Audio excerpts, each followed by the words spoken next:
Pachytene stage. ये third stage है, it is the third most important stage. इस picture में आप देखेंगे कि ये जो क्रोमोजोम है जिन्होंने पेयरिंग किया, ये पेयरिंग में हो क्या रहा है, तो यहाँ पे आप ध्यान से देखेंगे तो यहाँ पे क्या दिखाई दे रहा है कि ये वाला लाल क्रोमोजोम था, ये वाला लाल क्रोमोजोम, और ये वाला क्या था, ब्लू क्रोमोजोम था। ठीक है, यहां पे blue chromosome. So you can see in this picture, जैसे यहां पे आप पिंक वाला क्रोमोजोम देख रहे हैं, और ये वाला क्रोमोजोम कौन सा है, ये बेसिकली ब्लू वाला क्रोमोजोम है। ये आपस में क्रोमोजोम पहले तो पास पास आके पेयरिंग किए, और पेयरिंग करने के बाद में इसका एक आर्म है, ये दूसरे आर्म के साथ में ये पेयरिंग कर रहा है और ये क्रॉसिंग ओवर कर रहा है। इस पॉइंट को क्या कहते हैं, क्रॉसिंग ओवर कहते हैं। क्या कहते हैं, क्रॉसिंग ओवर। कैसे होता है क्रॉसिंग ओवर, इस जगह में हम लोग समझते हैं। इस तरह से ए का क्रोमेटिड है और ये दूसरा क्रोमेटिड है, ये इसका सेंट्रोमियर है। बिल्कुल इसी लहजे में हम दूसरा ये लेते हैं कि ये वाला ए का क्रोमेटिड है और ये ऐसा करके क्रॉसिंग ओवर करता है, ऐसा हुआ और ये ऐसा क्रॉसिंग ओवर।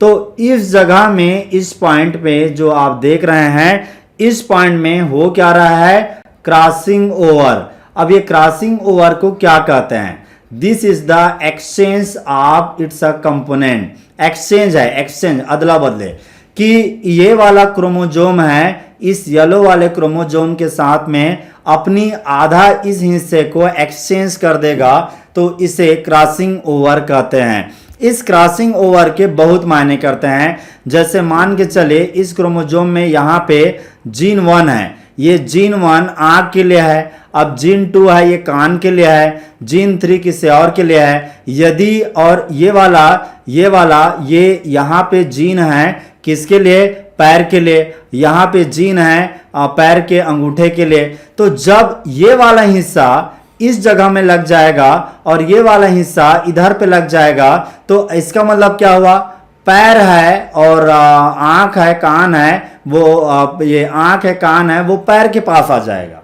मतलब जो ये है सेगमेंट है क्रोमेटिड का, इसका एक्सचेंज से जीन का भी एक्सचेंज हो जाता है।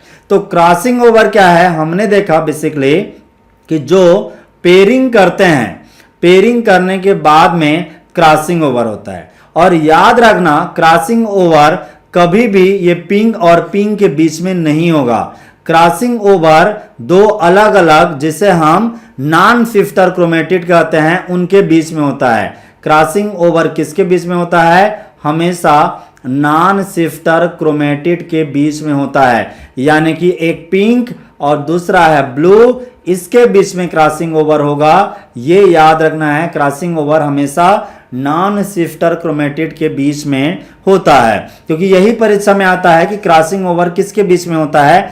आंसर है नॉन शिफ्टर क्रोमेटिड, और ये नॉन शिफ्टर क्रोमेटिड किसके, होमोलॉगस क्रोमोसोम के। तो परीक्षा में साफ साफ पूछा जाता है कि crossing over non shifter chromatid of homologous chromosome के बीच में होता है। तो ये पॉइंट आपको याद रखना है, क्योंकि ये पॉइंट एग्जाम में आता है। इसको मिस किया तो एग्जाम के हिसाब से मिस कर देंगे। और ये कौन क्रॉसिंग ओवर किस स्टेज में होता है, पैकेटिन में। ये परीक्षा में बहुत आता है कि क्रॉसिंग ओवर पैकेटिन के स्टेज में होता है। इस समय में ये 4 टेट्राड कंडीशन दिखते रहते हैं। ये 4 टेट्राड कंडीशन है, इस तरह से क्रॉसिंग ओवर करते हैं। क्रॉसिंग ओवर क्या हुआ, exchange of DNA segment, exchange of the genetic material between the 2 chromosome. 2 chromosome अपने जेनेटिक मटेरियल का एक्सचेंज करते हैं। इस प्रक्रिया को क्रॉसिंग ओवर कहते हैं। इससे क्या होता है कि बिल्कुल एक नया, जैसे ये देखो यहाँ पे एक क्रोमोजोम है और ये पिंक ब्लू क्रोमोजोम है। बाद में क्रॉसिंग ओवर के बाद बनने वाला कैसे होगा, अलग कलर का। कैसे हो जाएगा कि इसके बाद वाले स्टेज में देखेंगे अलग अलग कलर का बनेगा। तो देखते हैं कि पैकेटिन स्टेज में क्रॉसिंग ओवर जो होता है वो बाद में कैसे क्रोमोजोम देता है।